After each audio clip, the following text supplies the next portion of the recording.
political hatred. It's getting worse. We talked about it yesterday. There is a solution, partially, and I'm going to put it forth. Both sides, but the left is really driving the hatred now because of President Trump. But the right, plenty of haters on the right, no shortage. That's the subject of this evening's Talking Points memo. All right, so Trump has racked up some wins in the 6 months almost that he's been in office. You got the border. That was a tremendous achievement right from the start. The Trump administration shut that thing down, saving the American public billions of dollars in lives. Extraordinary achievement. 2, big bill. I don't know whether the big bill in the long run is going to be good for us, but I know it stopped a recession. We're not going to have a recession. That's good. Iran, diminished, chaotic. Pretty good. Tariffs, no idea. I don't even report on them because every day it changes. I don't know whether that's going to work out or not. President Trump, believes it will, fervently believes it. We'll know in December. Okay, so the successes have been piling up. And the hate Trump brigades are getting angrier and angrier and angrier. There's nothing you can do about the media that hates Trump. Although Trump himself, president himself, has punished them in dramatic ways. They've lost, they have settled cases, people have been fired. So the president himself is winning that battle right now.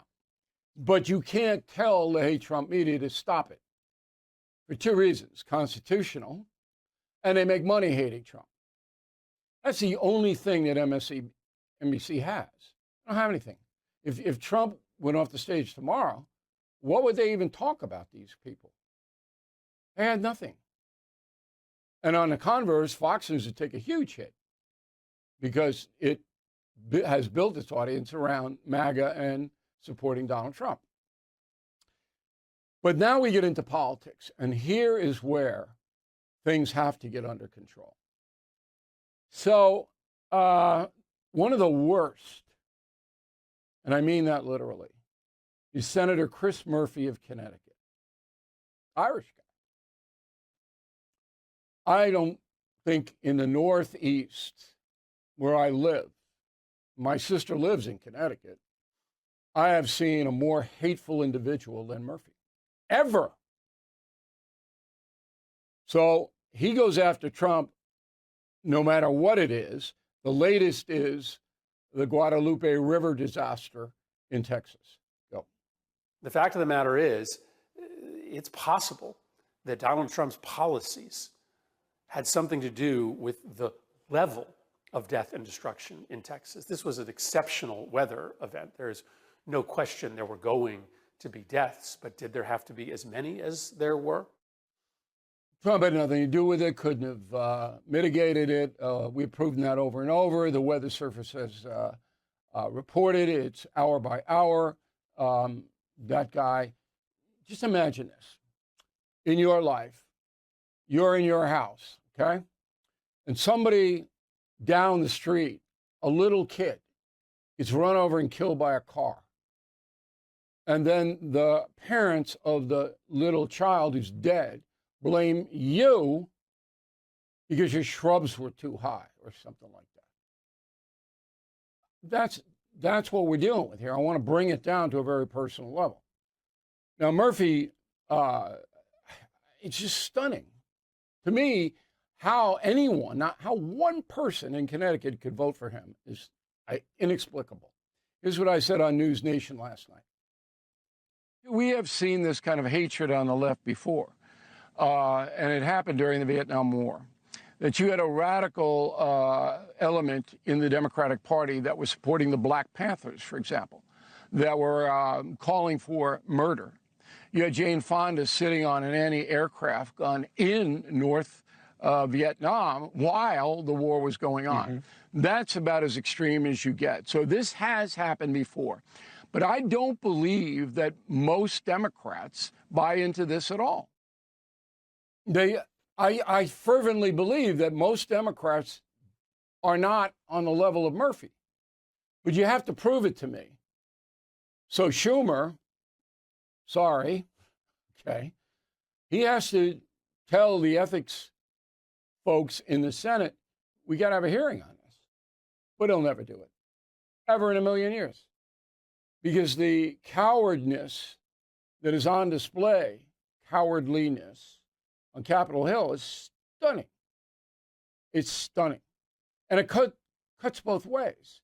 So you remember during the bombing operation in Iran, okay, during it, on June 21st, that a Democrat congressperson named Sean Casten said this, quote, "This is not about the merits of Iran's nuclear program. No president has the authority to bomb another country that does not pose an imminent threat to the U.S. without the approval of Congress. This is an unambiguous, impeachable offense."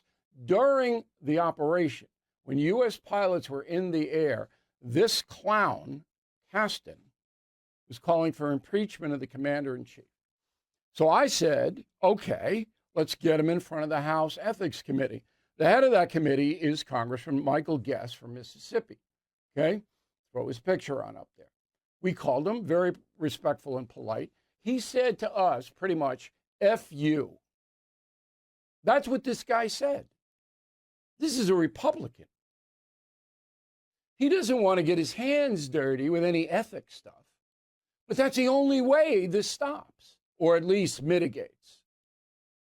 So if the leaders of the House and the Senate send a message to their colleagues, if you are going to be irresponsible and attack the office of the presidency, as Casten's did, or accuse a sitting president of murder, like Murphy did, we're going to sanction you.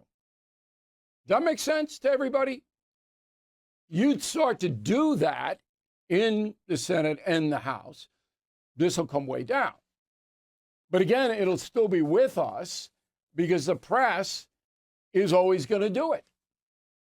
And I recently gave an interview, and the person was a little naive who was interviewing me. And I'm saying, look, this is all about money. Don't you get it?